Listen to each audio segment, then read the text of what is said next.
हरे कृष्णा कृष्णा कृष्णा हरे हरे, हरे राम राम राम हरे हरे.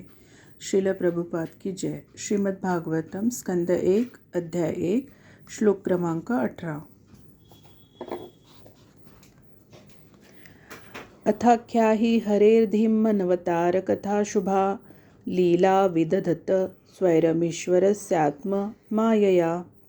हे बुद्धिमान सूत गोस्वामी, भगवंतांच्या अनेक अवतारांच्या दिव्य लीला कृपया आम्हाला सांगा.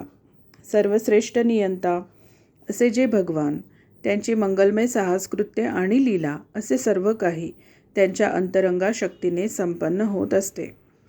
तात्पर्य: प्राकृत जगताची उत्पत्ती, स्थिती आणि लय याकरता भगवंत असंख्य अवतारांच्या रूपांनी प्रकट होत असतात आणि त्या दिव्य रूपात त्यांनी केलेली विशेष साहसी कृत्ये ही सर्व मंगलमय आहेत. अशा लीलांच्या वेळी जे उपस्थित असतात आणि जे अशा कृत्यांची दिव्य वर्णने ऐकतात त्यांचे परम कल्याण होते. श्लोक क्रमांक 19. वयम तू न वितृप्याम उत्तम श्लोक विक्रमे यच्छृण्वताम रसज्ञानाम स्वादू स्वादू पदे पदे. भगवंतांचे उत्तम श्लोकाद्वारे आणि स्तोत्रांद्वारे स्तवन केले जाते. अशा त्या भगवंतांच्या दिव्य लीला श्रवण करण्यात आम्ही कधीही तृप्त होत नाही. ज्यांनी भगवत संबंधातील दिव्यरसाची मधुर गोडी चाखली आहे, विकसित केली आहे, ते क्षणाक्षणाला त्यांच्या लीला श्रवणाचा आस्वाद घेतात. तात्पर्य: सांसारिक कथा, कादंबऱ्या किंवा सांसारिक इतिहास आणि भगवंतांच्या दिव्य लीला यात फार मोठे अंतर आहे. सर्व ब्रह्मांडांच्या इतिहासात भगवंतांच्या अवतारांच्या लीलांचा उल्लेख असतो. रामायण, महाभारत व पुराणे हे जे गतकाळचे इतिहास आहेत त्यात भगवंतांच्या लीलासंबंधी नोंद आहे आणि म्हणून त्यांचे वारंवार वाचन केल्याने सुद्धा ते इतिहास नित्य नूतनच राहतात. उदाहरणार्थ, जरी कोणी जीवनभर भगवद्गीतेचे किंवा भागवताचे वाचन केले तरी त्याला पुन्हा पुन्हा त्या ज्ञानाचा नवीन प्रकाश प्राप्त होतो. सांसारिक बातम्या जळवत असतात आणि आध्यात्मिक वृत्त हे प्रेरक सामर्थ्य देणारे असते, कारण आत्मा प्रेरक आहे व प्रकृती जड आहे. ज्यांनी दिव्य विषयांच्या ज्ञानाचा रुचीचा विकास केला आहे त्यांना अशा दिव्य कथा ऐकण्याचा कधीच कंटाळा येत नाही. मनुष्य सांसारिक कृत्यामुळे लवकर तृप्त होतो आणि त्या कृत्यांचा त्याला वीट येतो, परंतु दिव्य भक्तिमय सेवेत त्याला कधी अरुची उत्पन्न होत नाही. उत्तम श्लोक हा शब्द असे दर्शवितो की ते दिव्य वाङ्मय प्राकृत नाही. लौकिक किंवा प्राकृत साहित्य हे तमोगुणी किंवा अंधकारमय साहित्य आहे, तर दिव्य साहित्य हे त्रिगुणात्मक साहित्याच्या पलीकडचे आहे आणि म्हणून असे दिव्य साहित्य अगदी भिन्न आहे. दिव्य साहित्य हे तमोगुणाच्या पलीकडचे आहे. त्याचा प्रकाश उत्तरोत्तर वाचनाने आणि दिव्य विषयांचा अनुभव होत गेल्याने अधिकाधिक उज्ज्वल होतो. तथाकथित मुक्त झालेले लोक अहम ब्रह्मास्मी या वाक्याचा पुनः पुन्हा उच्चार केल्याने कधीही समाधान पावत नाही. ब्रह्माचा असा कृत्रिम अनुभव शुष्क असतो आणि म्हणून खऱ्या आनंदाची रुची घेण्याकरता ते भागवताच्या कथांकडे वळतात. आणि जे लोक असे भाग्यशाली नाहीत ते परोपकार आणि जागतिक लोककल्याणाकडे वळतात. याचा अर्थ असा की मायावादी तत्त्वज्ञान प्राकृत आहे, तर भगवद्गीता व भागवताचे तत्त्वज्ञान दिव्य अप्राकृत असे आहे. श्लोक क्रमांक 19. श्लोक क्रमांक 20. कृतवान किल कर्माणि सह रामेन केशव अतिमर्त्यानि भगवान गूढ कपटमानुष. पूर्ण पुरुषोत्तम भगवान श्रीकृष्णांनी बलरामासह साधारण मनुष्याप्रमाणे क्रीडा केल्या. या प्रकारे प्रच्छन्न रूपाने त्यांनी अनेक अलौकिक कार्ये केली. तात्पर्य: भगवंतांच्या ठिकाणी मानवी गुणांचा आरोप करणे आणि परमेश्वराला पशुरूपात प्रदर्शित करणे हे सिद्धांत भगवान श्रीकृष्णांना कधीही लागू करता येत नाहीत. मनुष्य प्रायश्चित्तामुळे आणि तपश्चर्येमुळे ईश्वर होतो हा सिद्धांत आजकाल विशेषतः भारतात फारच पसरलेला आहे. धर्मग्रंथात निर्देशिल्याप्रमाणे भगवान श्रीराम, भगवान श्रीकृष्ण आणि भगवान श्री चैतन्य महाप्रभू यांना ऋषींनी, महात्मेजनांनी व संतांनी साक्षात भगवान म्हणून घोषित केले आहे. म्हणून अनेक विकृत प्रवृत्तीच्या माणसांनी आपलेच व्यक्तिगत अवतार निर्माण केले आहेत. विशेषतः बंगालमध्ये अवतार निर्मितीची प्रक्रिया म्हणजे एक सामान्य व्यवसाय झाला आहे. सिद्धींची काही थोडी प्रदर्शने ज्याला करता आली आहेत असा कोणताही मनुष्य काही चमत्कार दाखवितो आणि लोकांच्या मताप्रमाणे सहजपणेच अवतार होऊन जातो. भगवान श्रीकृष्ण अशा प्रकारचे अवतार नाहीत. त्यांच्या आविर्भावाच्या प्रारंभापासूनच ते प्रत्यक्ष स्वयं भगवान आहेत. ते आपल्या मातेच्या समोर चतुर्भुज विष्णू रूपात प्रकट झाले. नंतर मातेच्या विनंतीवरून ते सामान्य बालकाप्रमाणे झाले आणि लगेच मातेला सोडून गोकुळातील दुसऱ्या एका भक्ताकडे गेले. तेथे नंद महाराज आणि यशोदा माता यांचा पुत्र म्हणून त्यांना स्वीकारण्यात आले. त्याचप्रमाणे भगवान श्रीकृष्णांचे स्वरूप अशा भगवान बलरामांनाही वसुदेवांच्या दुसऱ्या पत्नीपासून जन्मलेला एक बालक समजण्यात आले. भगवद्गीतेत भगवान श्रीकृष्ण म्हणतात, माझा जन्म आणि माझी कर्मे दिव्य आहेत, अलौकिक आहेत आणि ज्या कोणाला माझे दिव्य जन्म आणि कर्म समजण्याचे भाग्य लाभले आहे तो त्वरित मुक्त होतो आणि माझ्या धामात जाण्यास पात्र होतो. म्हणून भगवान श्रीकृष्णांच्या जन्माच्या आणि कर्माच्या दिव्यत्वाचे ज्ञान भौतिक जगातून मुक्त होण्यास पुरेसे आहे. भागवत पुराणात भगवंतांचे दिव्य स्वरूप 9 स्कंदात वर्णिले आहेत आणि 10व्या स्कंदात त्यांच्या लीलांचे वर्णन आहे. या साहित्याच्या वाचनात मनुष्याची जशी प्रगती होईल तसे त्याला हे सर्व समजते. तरी पण येथे एक गोष्ट स्पष्टपणे करणे महत्त्वाचे आहे की भगवंतांनी आपले दिव्यत्व मातेच्या मांडीवरूनच प्रथम प्रकट केले. त्यांची सर्व कर्मे अद्भुत अलौकिक आहेत. त्यांनी गोवर्धन पर्वत आपल्या वयाच्या 7व्या वर्षी धारण केला. त्यांच्या या सर्व कृत्यावरून निश्चितपणे असे सिद्ध होते की ते प्रत्यक्ष पूर्ण पुरुषोत्तम भगवंतच आहेत. तरी पण त्यांनी धारण केलेल्या योगमायेच्या आवरणामुळे त्यांच्या तथाकथित पित्याने व मातेने आणि इतर बंधुजनांनी त्यांचा एक सामान्य बालक म्हणूनच स्वीकार केला.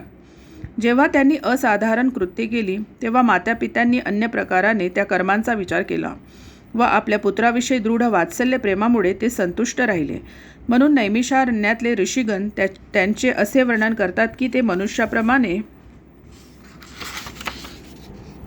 दिसतात, परंतु वास्तविकपणे ते साक्षात सर्वश्रेष्ठ सर्वशक्तिमान पूर्ण पुरुषोत्तम भगवान आहेत. श्लोक क्रमांक 21. कलिमागतमाज्ञाय क्षेत्रेऽस्मिन् वैष्णवे वयम् आसीना दीर्घसत्रेण कथायां सक्षणा हरे. कलियुगाचा प्रारंभ आधीच झाला आहे हे पूर्णपणे जाणून आम्ही भगवत संदेशाचे विस्ताराने श्रवण करता यावे याकरिता दीर्घकाळ चालणाऱ्या कथासत्राचे आयोजन करून या वैष्णव क्षेत्रात एकत्र आलो आहेत. तात्पर्य, सत्ययुगाप्रमाणे हे कलियुग नाही, कारण हे कलियुग आत्मसाक्षात्काराकरिता मुळीच अनुकूल नाही. आत्मसाक्षात्काराकरिता सत्ययुग हे सुवर्णयुग आहे, त्रेतायुग हे रजत युग आहे आणि द्वापारयुग हे ताम्रयुग आहे. आत्मसाक्षात्काराकरिता सत्ययुगातील लोकांचे आयुष्य 1,00,000 वर्षाचे होते आणि त्यामुळे त्यांना ध्यानयोगाची दीर्घ प्रक्रिया करणे शक्य होत असे. त्रेतायुगात जेव्हा आयुष्याचा काळ 10 सहस्त्र वर्षे होता तेव्हा मोठमोठे यज्ञ करून आत्मसाक्षात्कार प्राप्त होत असे. द्वापारयुगात जेव्हा आयुष्याचा काळ 1 सहस्त्र वर्षाचा होता तेव्हा भगवंतांची परिचर्या करून आत्मसाक्षात्कार होत असे. परंतु कलियुगात आयुष्याचा कालावधी केवळ 100 वर्षाचा आहे आणि त्यात विविध अडचणींची भर पडल्यामुळे आत्मसाक्षात्काराकरिता सांगितलेली प्रक्रिया म्हणजे भगवंतांचे नाम, यश आणि लीला यांचे उच्चारण, श्रवण आणि कीर्तन करणे ही आहे. नैमिषारण्यातील ऋषीमुनींनी अशा ठिकाणी या प्रक्रियेला आरंभ केला जे ठिकाण विशेषत्वाने भगवंतांच्या भक्तांसाठीच होते. त्यांनी 1 सहस्त्र वर्षे लीला ऐकण्याची स्वतःची सिद्धता केली होती. या ऋषींच्या उदाहरणावरून मनुष्याने शिकावे की नियमितपणे श्रवण, पठन आणि निरूपण करणे हाच आत्मसाक्षात्काराचा एकमात्र उपाय आहे. इतर प्रयत्न म्हणजे केवळ काळाचा अपव्ययच आहे, कारण त्यामुळे कोणताही विशेष परिणाम होत नाही. भगवान श्री चैतन्य महाप्रभूंनी भागवत धर्माची शिकवण दिली आणि असे सांगितले की जे भारतभूमीत जन्माला आले आहेत त्या सगळ्यांनी श्रीकृष्णांचा संदेशाचा प्रसार करण्याचे दायित्व घ्यावे. विशेषतः त्यांनी भगवद्गीतेचा प्राथमिक संदेश प्रथमतः घ्यावा आणि गीतेची शिकवण पूर्ण समजल्यावर पुढील साक्षात्कारी ज्ञानासाठी भागवताचे अध्ययन केले जाऊ शकते. श्लोक क्रमांक 22. त्वं न संदर्शितो धात्रा दुस्तरं निस्तितीर्षतां कलीं सत्वहरं पुंसां कर्णधार इवार्णवम. हे कलियुग सर्व सद्गुणांचा ऱ्हास करणारे आहे. कलियुगरूपी महासागर पार करून जाणे अत्यंत कठीण आहे. वस्तुतः या कलियुगरूपी महासागराला पार करून जाण्याची इच्छा धरणाऱ्या आम्हाला कर्णधार मिळावा म्हणूनच भगवंतांनी आमची तुमच्याशी भेट घालून दिली आहे. तात्पर्य: कलियुग मानवांसाठी फारच संकटपूर्ण आहे. मनुष्य जीवन केवळ आध्यात्मिक साक्षात्कारासाठी आहे. परंतु या भयानक युगामुळे लोक जीवनाचा उद्देश पूर्णपणे विसरून गेले आहेत. या युगात आयुष्य हळूहळू क्षीण होईल. लोक क्रमाक्रमाने आपली स्मरणशक्ती, दयाभाव, बळ आणि सद्गुण गमावतील. या युगातील विसंगत अशा गोष्टींची यादीच या ग्रंथाच्या 12व्या स्कंदात दिलेली आहे. म्हणून वर्तमान जीवनाचा उपयोग ज्यांना आत्मसाक्षात्कारासाठी करावयाचा आहे त्यांच्याकरिता हे युग फारच कठीण आहे. लोक विषय उपभोगात इतके व्यस्त झालेले आहेत की त्यांना साक्षात्काराचा विसर पडलेला आहे. विक्षिप्तपणामुळे ते स्पष्टपणे म्हणतात की आत्मसाक्षात्काराची काही आवश्यकता नाही, कारण ते याबाबतीत अज्ञ आहेत. भगवत प्राप्तीचा दीर्घ प्रवासात आपले अल्प आयुष्य क्षणभरच टिकणारे आहेत. वर्तमान शिक्षण पद्धतीच विषयभोगावर केंद्रित आहे.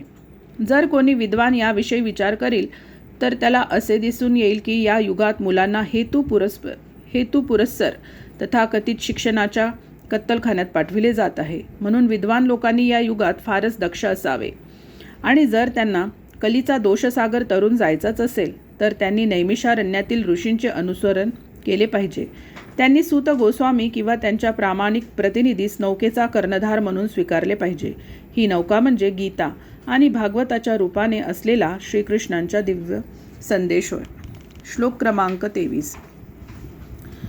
ब्रूहि योगेश्वरे कृष्णे ब्रह्मणे धर्मवर्मणि स्वाम काष्ठामधुनोपेते धर्मकम शरणम गत.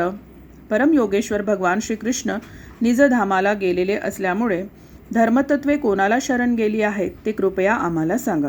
तात्पर्य: वास्तविकपणे धर्म म्हणजे साक्षात भगवंतांनी केलेली ठराविक संहिता, नियमावली होय. जेव्हा जेव्हा धर्मतत्वांचा दुरुपयोग होतो किंवा त्यांच्याकडे दुर्लक्ष होते तेव्हा तेव्हा धर्मतत्वांची पुनर्स्थापना करण्याकरता भगवान स्वतः प्रकट होतात.